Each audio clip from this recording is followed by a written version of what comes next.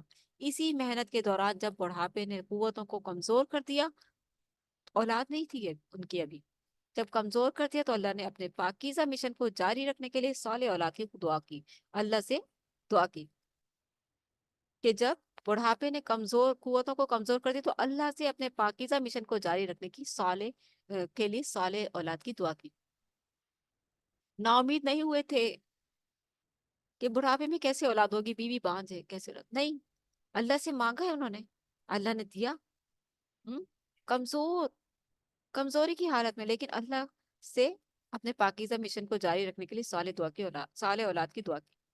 اللہ نے انہیں حضرت اسماعیل علیہ السلام جیسا فرزند عطا فرمایا۔ حضرت اسماعیل علیہ السلام اماں ہاجرہ سے ہوئے تھے اور بڑے بیٹے تھے جنہیں مکہ میں بسایا تھا اللہ کے حکم سے۔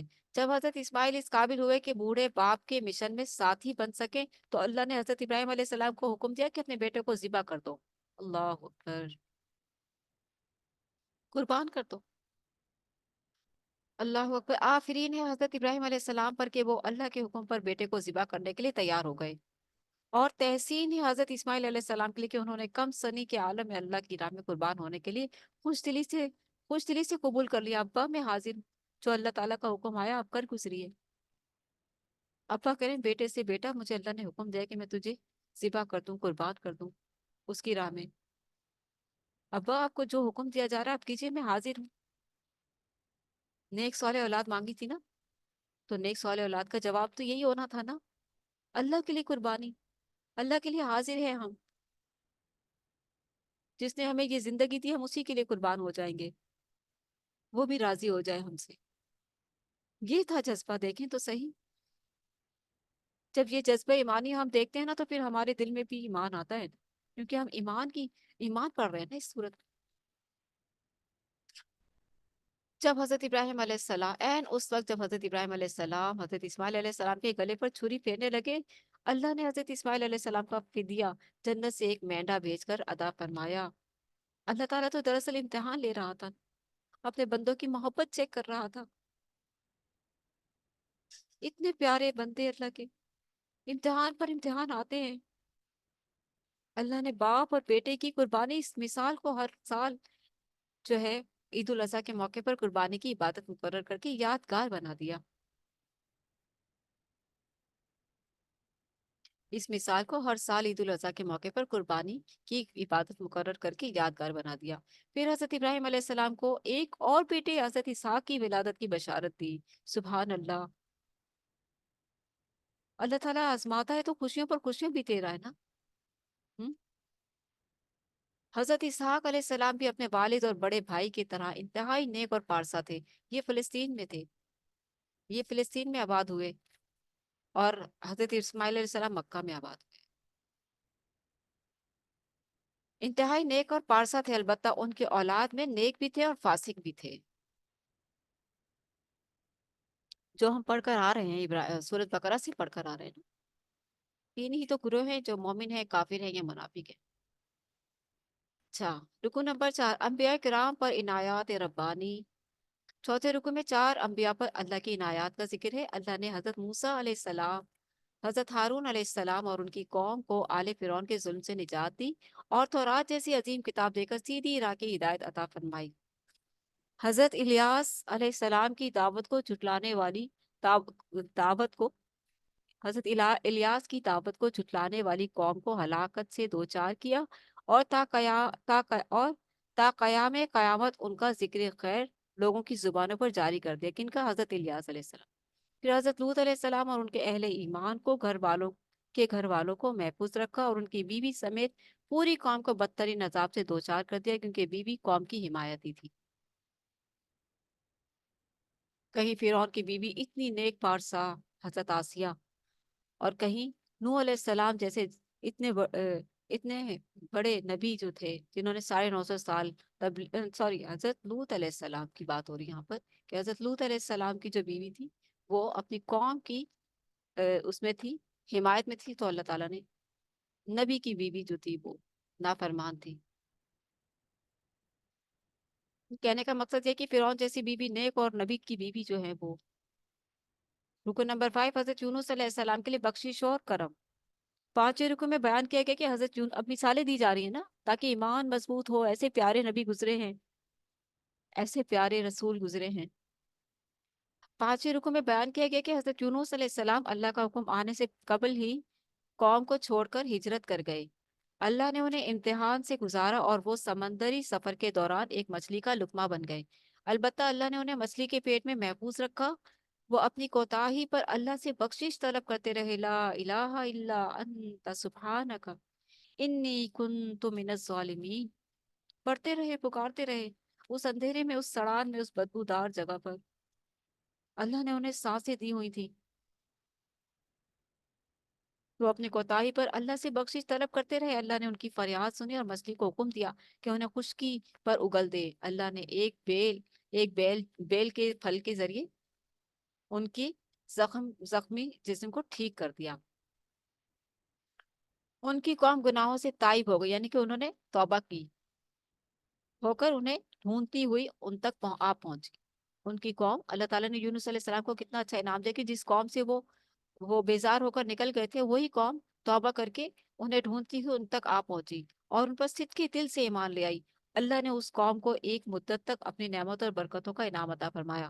یہ واحد قوم تھی جس نے توبہ کی تھی، یونس علیہ السلام کی قوم، اور اپنے نبی کے پاس آ گئی تھی تائب ہو کر، اللہ اور اللہ کی فرما بردار ہو کر۔ اس رکو میں مشرکین مکہ کے اس باطل عقیدے کی نفی بھی کی گئی۔ مشرکین مکہ کو کہ پر حجت تمام ہو رہی ہے، بار بار حجت تمام، دیکھو تم کیا کر رہے ہو، دیکھو تم کیا کر رہے ہو۔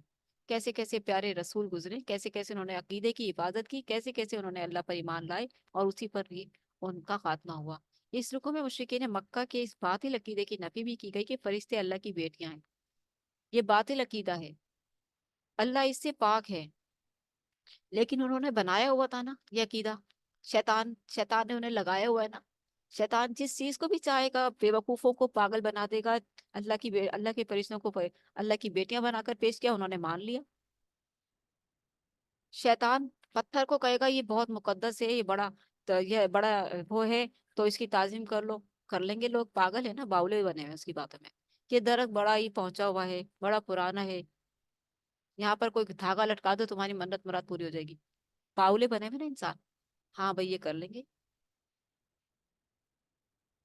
انہیں پتہ ہی نہیں ہے وہ بڑا دھوکے باز کس کس چکر میں ان کو گمراہ کر رہا ہے اور اللہ سے ہٹا رہا ہے اور جہنم کی اسٹیمپ لگوا رہا ہے۔ کاش انسانوں کو پتہ چل جائے کہ وہ بڑا دھوکے باز انسان کا کتنا بڑا دشمن ہے، کس کس طرح سے اللہ کی طرف سے ہٹاتا ہے، اللہ کے ساتھ لگے ہوئے رہ کر بھی ان کو ہٹا دیتا ہے کہ اللہ کو بھی مانتے اور پھر ان دھاگوں، ان درختوں، ان پتھروں، ان قبروں کو بھی مانتے۔ اس رکوع میں مشرکین مکہ کے اس باطل عقیدے کی نفی بھی کی گئی کہ فرشتے اللہ کی بیٹیاں ہیں، نعوذ باللہ۔ فرشتے اللہ کی فرمانبردار مخلوق ہیں اور ہر وقت اس کے حکم کے منتظر رہتے ہیں۔ اللہ نے اپنے رسولوں کے لیے طے کر دیا ہے کہ ان کی مدد کی جائے گی، وہ غالب آئیں گے اور ان کی دشمن قومیں ہلاک کر دی جائیں گی۔ یہی گزشتہ اقوام کے ساتھ بھی ہوا۔ مشرکین مکہ پر حجت تمام کی جا رہی ہے کہ اللہ اپنے پیارے حبیب صلی اللہ علیہ وسلم کی حفاظت فرمائے گا، تم جو چاہے مرضی کرتے رہو، اور اگر تم سیدھے نہیں ہوئے تو پھر ہلاک ہو جاؤ گے۔ آخر میں اعلان کیا گیا کہ اللہ مشرکین کے گڑھے ہوئے باطل تصورات سے پاک ہے، کوئی فرشتے اللہ کی بیٹیاں نہیں، نعوذ باللہ۔ کل شکر و ثنا اللہ ہی کے لیے ہے، سلامتی و رحمت اس کے لیے ہے جنہیں اللہ نے اپنا رسول ہونے کا اعزاز عطا فرمایا۔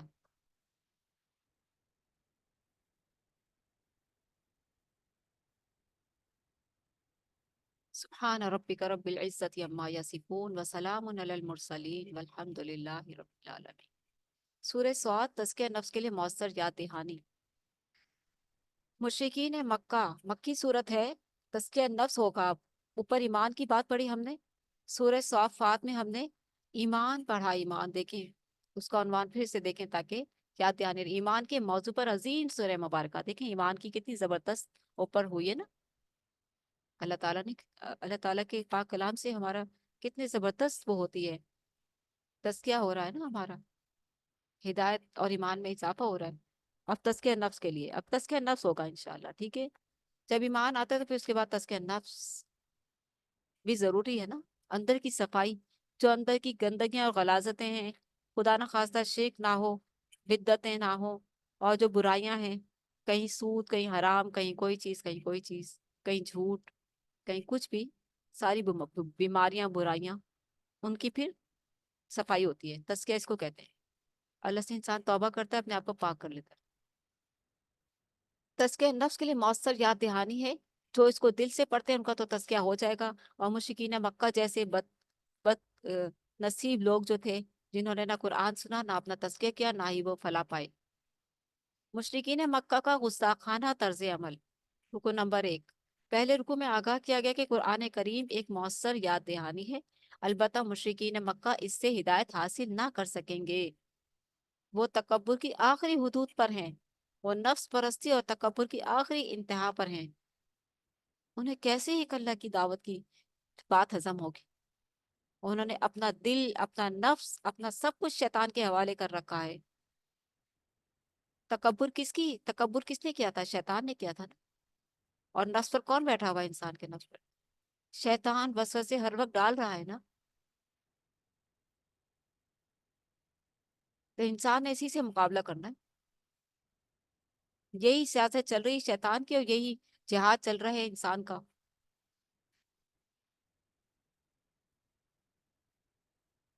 یہی ہے دنیا کی زندگی، اللہ کی اطاعت میں لگا رہے انسان، اور شیطانی وسوسوں سے بچتا رہے انسان، شیطانی سیاست کو پہچان لے۔ جو انسان شیطانی سیاست کو پہچان گیا نا، شیطانی شر کو پہچان گیا، اور پھر اس سے بچنے کی پوری تدبیر کرتا رہا، اور اللہ کا در، اللہ کے رسول صلی اللہ علیہ وسلم کی اطاعت کو تھام لیا، وہ کامیاب ہو جائے گا۔